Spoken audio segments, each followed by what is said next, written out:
Thank you for continuing to join me as I talk about surviving spiritual abuse. I want to, from here, I want to go into the spirit of manipulation. And in order to look at the spirit of manipulation, you've got to biblically understand that many times in ministry, even in the Bible,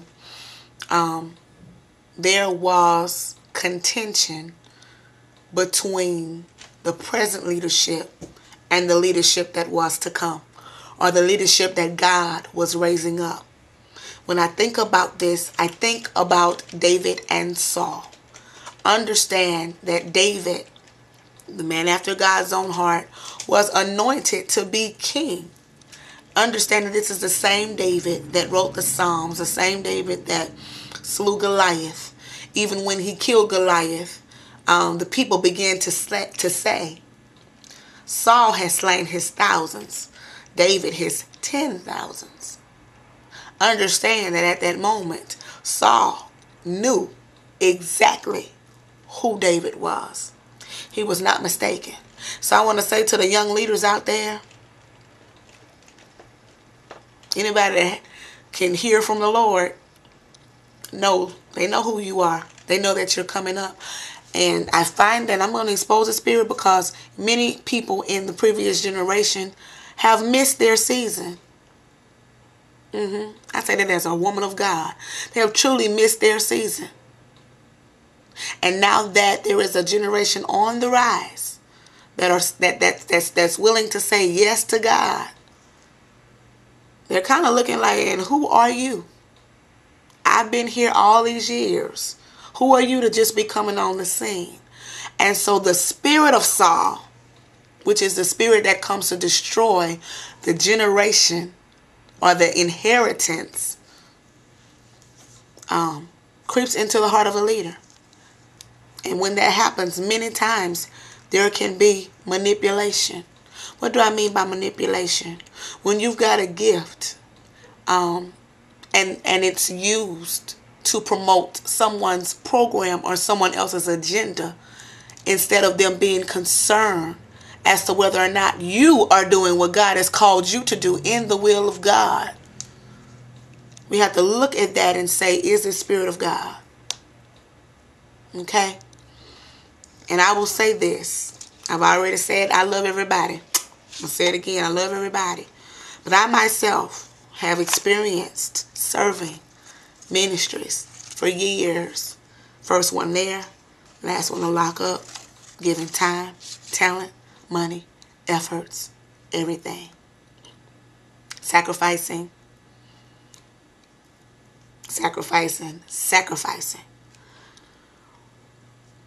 toward the support of that particular ministry.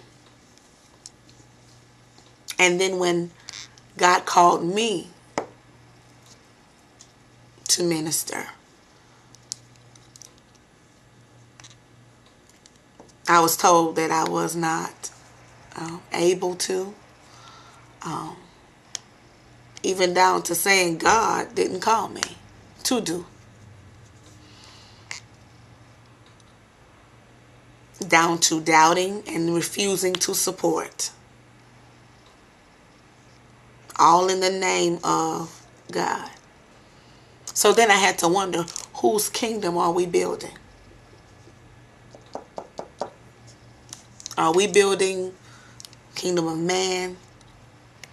Or are we building God's kingdom? Because if we're building God's kingdom, why deny someone else the opportunity to use what God has given them? So I had to deal with that and surviving that. I will never forget being called into an office and being looked at and told, you will never make it in ministry. You'll never make it in ministry. And then began to name all the people who had tried to make it in ministry and failed. And then when I said, well, it's my desire to make it, pastor me, I was told you're on your own. So how do you survive something like that? You got to know who you are in God. You have to know who called you. You got to know your purpose, and you got to know that if the enemy is fighting that hard, that there must be something for you to do that's going to impact, that's going to touch lives, and that's going to help people come into the saving knowledge of Jesus Christ.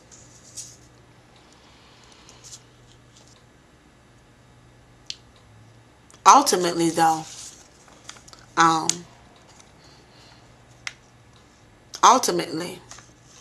the pain of rejection is something that I've had to deal with, because I have been, I think this is the first time I talk about this on YouTube, I have been a part of ministry